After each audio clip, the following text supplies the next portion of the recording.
Hello, and today I want to cover TIM, or Tractor Implement Management.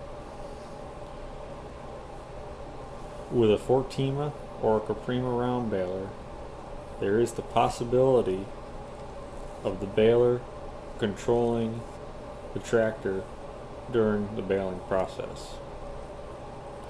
So what this means is as the baler builds up to the desired bale size, once that is achieved, the baler will stop the tractor, apply the tying process. Once that is done, the tailgate will then open, the bale will eject, the tractor will close the tailgate, and then ask for permission to go forward once again.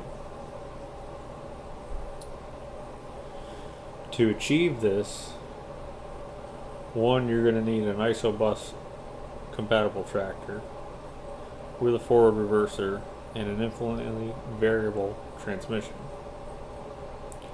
Also, I imagine you're going to need a tailgate sensor and another harness on the back of the baler. I can't really say for sure. I have never seen this done before, but it looks like it would be a nice feature to have. Thanks for watching, and please leave your comments below.